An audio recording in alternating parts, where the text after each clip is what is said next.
जगे है दोस्तों,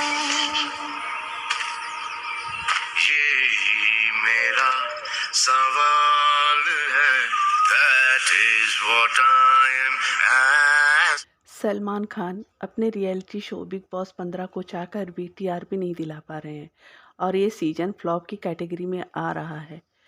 तो दोस्तों, क्या वजह है बिग बॉस 15 का फ्लॉप होने की वजह? TV reality show big boss का 15वां सीजन चल रहा है और 2 हफ्ते बाद भी सीजन को विनर मिल जाएगा।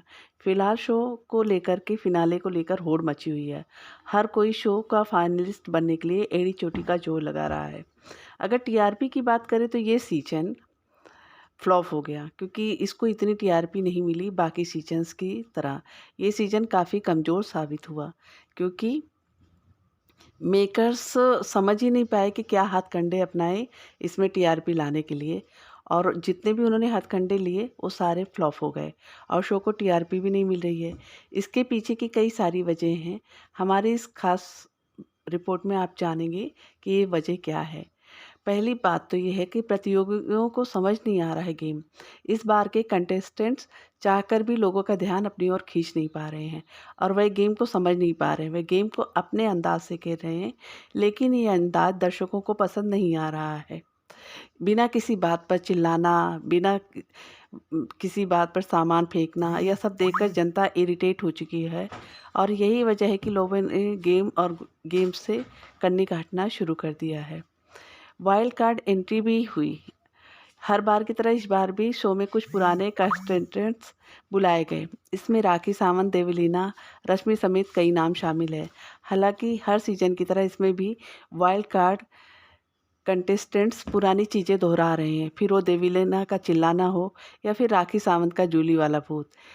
हर सीजन में एक ही तरह का ड्रामा देखकर फैंस बोर हो चुके हैं और इस वजह से भी टीआरपी नहीं आ रही है।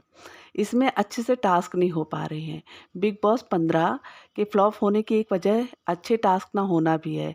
इस बार के सीजन में पिछले सीजन्स जैसे मज़ेदार टास्क देखने को नहीं मिल रहे हैं। एक तो इस बार के कंटेस्टेंट्स बोरिंग हैं और ऊपर से टास्क भी बोरिंग, तो एकदम वैसा ही हो गया। एक तो करेला ऊपर से नीम चढ़ा, यानी कि एक तो गेम वैसे ही बोरिंग था, ऊपर से बोरिंग टास्क। इस कारण से शो को अच्छी रेटिंग नहीं मिल पा रही है। और तीसरी वजह है सलमान खान नहीं ले रहे हैं प्रतियोगियों की क्लास। इस सीज़न की सबसे अजीब बात यह है कि सलमान खान भी वीकेंड के बार में सभी कंटेस्टेंट्स की क्लास नहीं लेते, बल्कि केवल एक ही कंटेस्टेंट को पकड़ते हैं और फिर 2-3 दिन उसी की क्लास लेते हैं, कभी शमिता को, कभी अभिजीत को। फैंस को ये सब अच्छा नहीं लग रहा है क्योंकि होस्ट सलमान खान हमेशा ही अपनी प्रतियोगियों की क्लास लेने के लिए मशहूर रहे हैं। तो ये वक्त है कि सलमान अपनी रणनीति को बदल लें। और तीसरी बात है फेक बॉन्डिंग और लव स्टोरी से परेशान है दर्शक। इन सब के अलावा एक कारण ये भी है कि इस शो में जमकर फेक बॉन्डिंग और लव स्टोरीज दिखाई जा रही है। ताज़ा मामले को ले 1 मिनट पहले तेजस्वी प्रकाश और करण कुंद्रा के बीच लड़ाई होती है और थोड़ी देर में ही दोनों का पैचअप हो जाता है। इन पैतरों की वजह जनता समझ चुकी है और टीआरपी को पाने की इन पुराने तरीकों से दूरी बनाकर रखती है। वैसे आपको क्या लगता है इस शो के बारे में? टीआरपी ना मिलने की और क्या वजह हो सकती है? आप लोग भी इस कारण को बता सकते हैं। वैसे एक बात और भी है कि करण कुंद्रा और तेजस्वी प्रकाश की लव स्टोरी वैसे भी दर्शकों को समझ नहीं आ रही है। समझ नहीं आ रही है कि करण कुंद्रा एक पल में क्या करते हैं और दूसरे पल में क्या करते हैं। क्योंकि अगर टिकट टू फिनाले की बात हो तो कभी भी उन्होंने तेजस्वी प्रकाश को सपोर्ट नहीं किया, और अगर राखी उनको सपोर्ट करती हैं तो भी करण कुंद्रा को ये चीज़ अच्छी नहीं लगती है। और वहीं पर अगर करण कुंद्रा को कोई सपोर्ट करता है तो करण कुंद्रा को बहुत अच्छा लगता है। इस वजह से वो कभी निशांत को दोस्त भी बना लेते हैं। पर अगर तेजस्वी प्रकाश, निशांत भट्ट या प्रतीक सहजपाल से बातें करती हैं तो उनको बुरा लगता है। तो ये चीज़ अभी भी दर्शकों को समझ में नहीं आ रही है कि वजह क्या है। और दूसरी तरफ रश्मि देसाई और उमर रियाज का है, इन दोनों का भी कुछ समझ में नहीं आता है। रश्मि देसाई का तो ऐसा लगता है कि पहले आसिम रियाज के साथ उन्होंने दोस्ती की और उनको क्या इन इन भाइयों की वजह से ही आगे जाना है कि इनका खुद का भी अपना कोई गेम है। पिछली बार आई तो आसिम रियाज के साथ में दोस्ती बना करके उन्होंने आसिम रियाज के साथ खेला। इस बार आई हैं तो उमर रियाज के साथ दोस्ती बना करके खेल रही हैं। रश्मि का कुछ भी गेम समझ में नहीं आता। लगता है उनकी खुद की कोई अपनी ओन मतलब आइडेंटिटी ही नहीं है। वो हमेशा ही किसी को पकड़ करके ही खेलने वाली लगती हैं।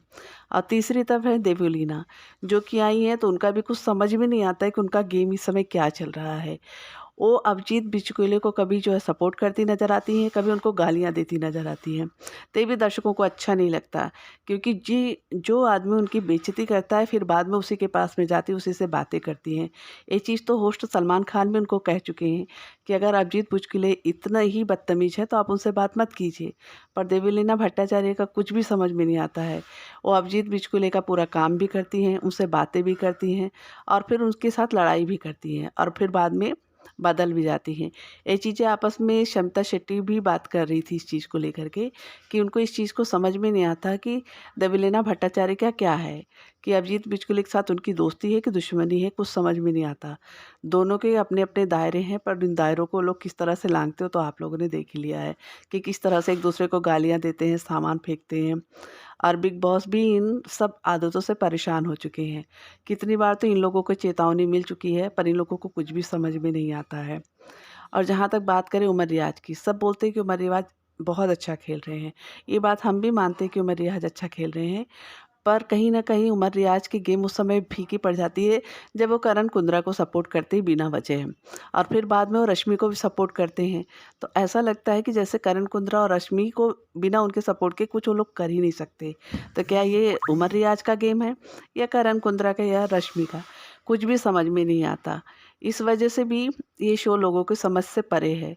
और फिर बाद में फेक कंटेस्टेंट लाते हैं, उनसे फिर ये लोग टास्क कराते हैं, बाद में फिर ओरिजिनल कराते हैं। कुछ समझ में नहीं आ रहा है। बिग बॉस खुद ही कन्फ्यूज़ हैं कि उनको करना क्या है, उनको कैसे अपने शो को चलाना है। और इन्हीं सब बातों से शंकाओं में ये गेम एकदम ख़राब हो गया और बिग बॉस को फ्लॉप का टैग पहनना पड़ा। अच्छा होता कि ये लोग नए कंटेस्टेंट लाते जो कि अपनी गेम दिखाते और दर्शकों को भी अच्छा लगता। पुराने वाइल्ड कार्ड एंट्री से कुछ नहीं होता। हर बार पुराने वाइल्ड कार्ड एंट्रीज लाएंगे तो इससे दर्शक उस शो से जुड़ नहीं जाएंगे, क्योंकि उन्होंने तो उनको पहले ही देख रखा है। तो कुछ नया देखने की चाह होती है दर्शकों में। तो नया दिखाने के लिए आपको नए लोगों को इसमें डालना पड़ेगा। ये नहीं कि आप पुराने लोगों को लाएं और उसके बाद में फिर बिग बॉस को उनके साथ में जोड़ दें। तो ये तो दर्शकों के साथ भी नाइंसाफ़ी हो रही है। और जहाँ तक बात है तो ये तो रिपीट हो जाए गया है कि शमिता शेट्टी भी कितनी बार बिग बॉस में आ चुकी हैं, राखी सावंत आ चुकी हैं, देवलीना आ चुकी हैं, रश्मि देसाई आ चुकी हैं। तो क्या बिग बॉस इनके बिना नहीं चलता है क्या? तो आप ये खुद सोचिए और कमेंट कीजिए।